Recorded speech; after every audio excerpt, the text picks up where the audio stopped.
This is all the advantage we have derived from that dangerous and bloody battle.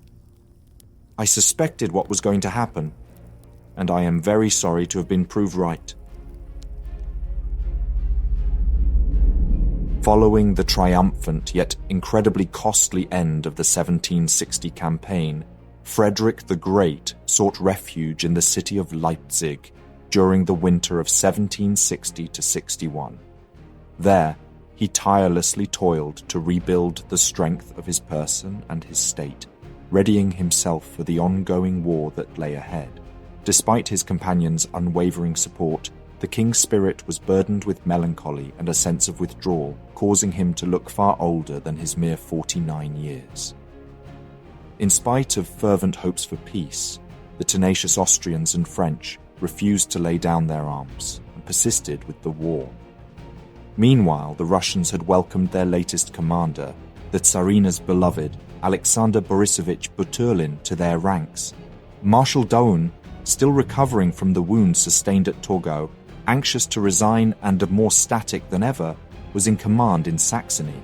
His more audacious subordinate, Laudon, aimed to join forces with a Russian army led by Buturlin, eagerly seeking to achieve a second Kunersdorf and vanquish their foes. With the next campaign on the horizon, the Austrians planned to keep 60,000 troops stationed in Saxony under the ever-vigilant Daun. Simultaneously, they aimed to reinforce Laudon's ranks in Silesia with no fewer than 72,000 soldiers, all prepared to launch a grand and unrelenting offensive alongside the mighty Russian army. Frederick foresaw that Silesia would become the most active theatre of operations and concentrated his best and most complete regiments, totaling around 55,000 soldiers in that region. Meanwhile, Henry took command of the 28,000 poorish troops left in Saxony, while 14,000 men were posted in Pomerania, defending the vital port of Kolberg against the Russians. Under General Pyotr Rumyantsev, these laid siege to the stronghold in August. Despite Frederick's best efforts to keep his two formidable enemies at bay, his plans ultimately failed. He even missed a golden opportunity to attack the Russians at Liegnitz on the 15th of August, a move that in hindsight proved wise.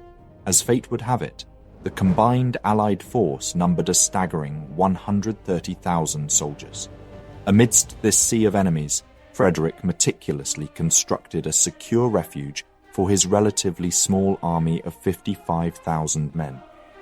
After Buturlin's arrival and his successful link-up with Laudon 4 days later, the newly joined commanders showed a great reluctance to launch an attack.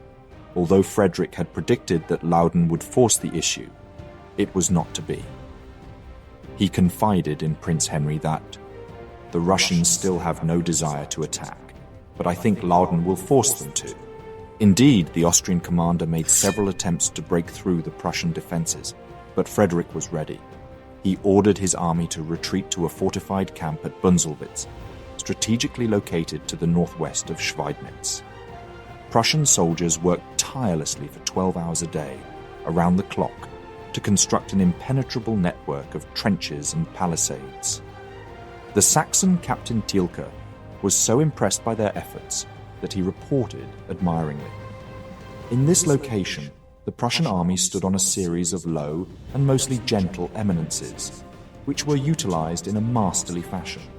The approaches were by no means physically insurmountable, but what rendered them difficult to reach were the little streams, the swampy meadows, and the enfilading and grazing fire from the batteries on every side. The triumphant campaign thus far had cost the Prussian army a mere 8 casualties, 2 hussars and 6 free battalion men. With his focus still firmly on Upper Silesia, Frederick moved his army on August 5th to the central position of Strehlen, within a single march of the Upper Oder, and equally distant from his fortresses at Breslau, Neisse, and Schweidnitz. Breaking into Schweidnitz would have been a costly endeavour, with its 460 pieces of artillery guarding the fortress. The Russians, it seemed, had blinked first. Buturlin initially told Laudon he would cooperate in a joint attack, but his confidence wavered, causing him to have second thoughts. It wasn't until September 9th that he finally gave up, retreating his army back east to the River Oder and beyond.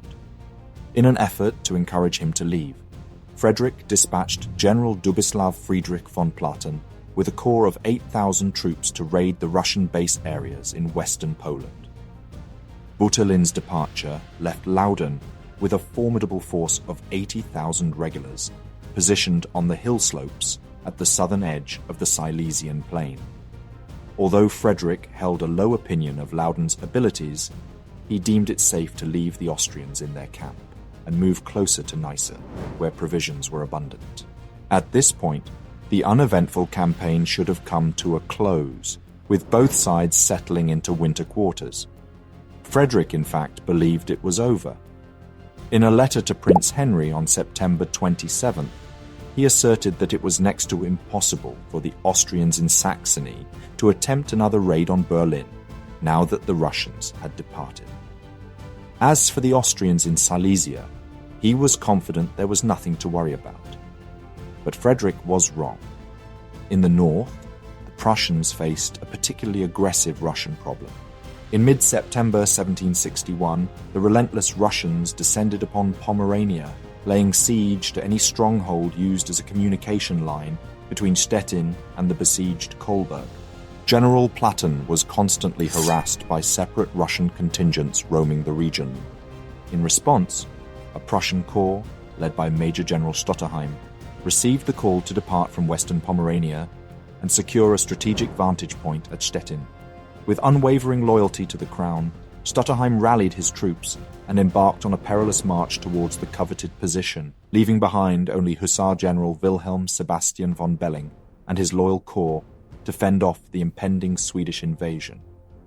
The Swedes had amassed a modest army of 13,791, including 3,098 cavalrymen and 1,152 infantry soldiers.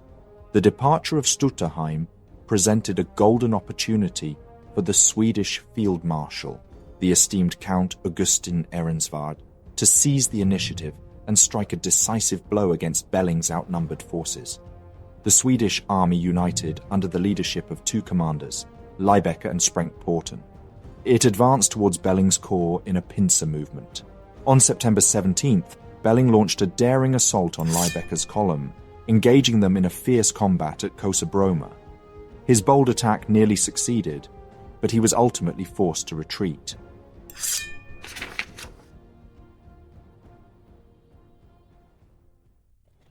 Undeterred by this setback, Belling withdrew towards Rothermühl, where he was to be joined by two grenadier battalions sent as reinforcements from Stettin. A force under Baron von der Goltz was meant to delay Liebecker. Meanwhile, on the same day, Sprenck-Porten's vanguard relentlessly pursued Major Nobelsdorf's detachment, consisting of 200 infantry and 50 hussars, who had been defending a stronghold close by and were now on their way to link up with Belling. Sprenck-Porten sent a battalion of Skaraborg infantry towards Rothermühl, as it became clear the Prussians would converge here. On the 18th of September, Belling, leading his vanguard, arrived at Neuensund, opposite of the Skaraborg's infantry battalion that held Rothermühl, just 6 kilometers to the east. With the 3 companies, Freie Infanterie von Hort, Hullesen and Kennewitz, and 100 hussars by his side, Belling knew that the time for action was at hand. Though the Swedish positions were unyielding, Belling's vanguard unleashed a deafening cannonade upon their enemy, causing mayhem without attempting to launch an all-out assault. Belling waited with bated breath for the arrival of his remaining infantry, 5 companies, and 2 grenadier battalions from Passau. The 2 battalions, however, were delayed, and Belling's senses were suddenly awoken by the sounds of a fierce engagement at his rear. Liebecker's column had engaged the detachment left behind to delay his advance. The 2 companies and 2 squadrons were under attack, making it all the more crucial for Belling to act quickly. Belling had to defeat Sprenck-Porten in order to have any hope of victory.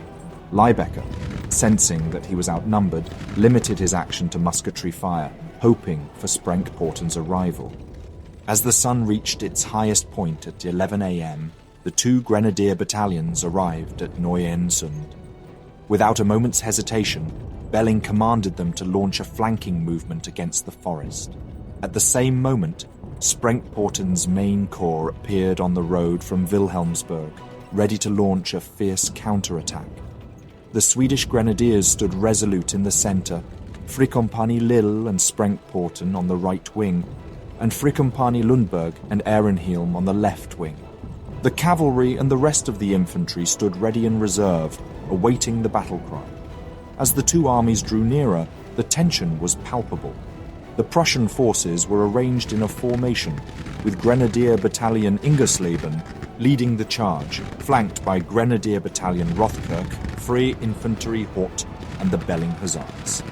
As the lines collided, the sound of swords clashing and muskets firing filled the air. Grenadier Battalion Ingersleben charged towards Frikompani Lille, breaking through and pushing forward with great force, leaving the rest of the Prussian forces behind. Ingersleben pressed forward so quickly that they soon found themselves isolated and in danger.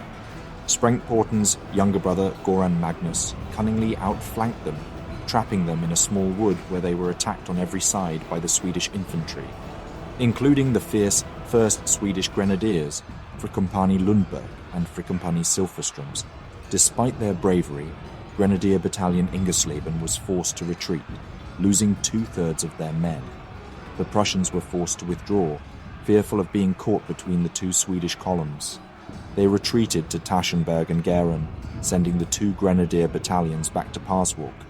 As the sun set, they marched westwards and then southwards towards Strasbourg. The Swedish columns of Liebecker and Sprengtporten united at Schönhausen and marched back to Waldeck and Strasbourg. The battle was not without loss, with the Prussians losing around 350, including 11 NCOs and 287 men from Grenadier Battalion Ingersleben. Grenadier Battalion Rothkirch, too, shed blood for their cause, losing 2 of their own and 1 officer, as well as 3 privates wounded. The Swedes, in turn, also felt the sting of battle, losing 1 of their own officers, with 37 of their men paying the ultimate price.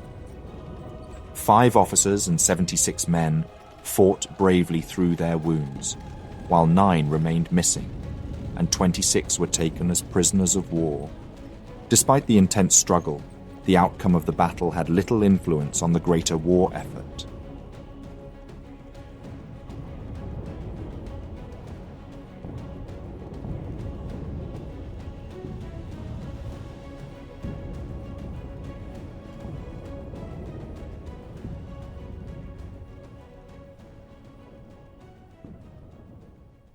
The combat at Neuensund was but a mere footnote in an already slow campaign. Nevertheless, for Frederick, 3 more incidents would come to pass that year, 1 welcome, while the other 2 were decidedly not. The first of these was a brilliant piece of work by General von Platen and his corps of about 8,000. On the 15th of September, they fearlessly attacked the main Russian supply base at Gostin in Poland, causing great destruction by destroying 5,000 wagons and taking 1,845 prisoners and 7 artillery pieces. Unbowed, they moved on towards the Prussian fortress of Kolberg on the Pomeranian coast, continuing to disrupt the Russian supply lines as they went. Yet, the exultation of the victory at Gostin was short-lived, for news of a tragic calamity followed closely on its heels.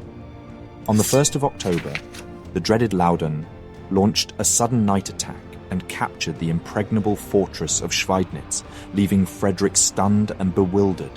The significance of this loss was not lost on him, for Schweidnitz controlled the passes from Bohemia via Friedland and was the key to Lower Silesia. To make matters worse, the fortress of Glatz, which covered the routes from Königgrätz to Neisse, had already fallen into Austrian hands. As the year drew to a close, a series of ill-fated news had cast a shadow of gloom over the land. The mighty fortress of Kolberg, a bastion of defense against the enemy forces, had fallen to the Russian invaders on December 16th. With this critical stronghold now under their control, the Russians had gained a vital port that would allow them to transport their supplies and troops with ease.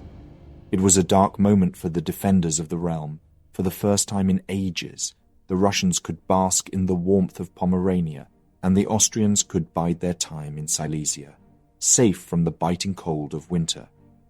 Meanwhile, in the heart of Saxony, Prince Henry's camp at Meissen had been overrun by the relentless forces of Daun, forcing him to retreat in disarray. The only flicker of hope in the midst of this dreary winter was the sight of the French forces, who had retired to their quarters in November after an extended and arduous campaign. The French had hoped for more significant gains that year, but alas, they were left empty-handed, their efforts dashed against the unyielding defences of the enemy. The year 1761 was a sombre one, with no major battles fought on the main eastern front, save for the clash of arms that erupted on the 16th of July near the river Lieper in Wellinghausen. Here, Prince Ferdinand and his forces emerged victorious, dealing a decisive blow to the enemy. Though the campaign persisted, this triumph ensured that the enemy would not taste the sweet fruit of victory in Hanover that year. Despite the apparent lull in the fighting, there was a sense of weariness that hung over the Allied forces, as they found themselves trapped in a repetitive cycle of strategy. As the days grew shorter and the winter chill crept in, Frederick and his army sought refuge in the royal Schloss at Breslau, where the mood was as dark and gloomy as the war itself. Frederick was plagued by headaches and despondency, and the palace itself lay in ruin, testament to the devastation wrought by Louden's bombardment in the previous year. Never before had the Prussian army been forced to retreat so far into Silesia, and the Austrians seized the opportunity to establish their troops in cantonments on the Prussian side of the border, marking a turning point in the war. The tides of fortune were shifting, and there was no reason to assume next year would bring any more positive news. Thank you very much for watching this video. Please leave a like, it really helps out the channel. If there is a topic, battle, or person you would like to know more about, let me know your thoughts in a comment. I would also like to thank all my patrons and channel members for their generous support. If you enjoy House of History and you want to support my work, consider joining me on Patreon. For just $1 per month, you will already gain early access to all my videos without any in-video advertisements. Don't forget to subscribe. See you next time.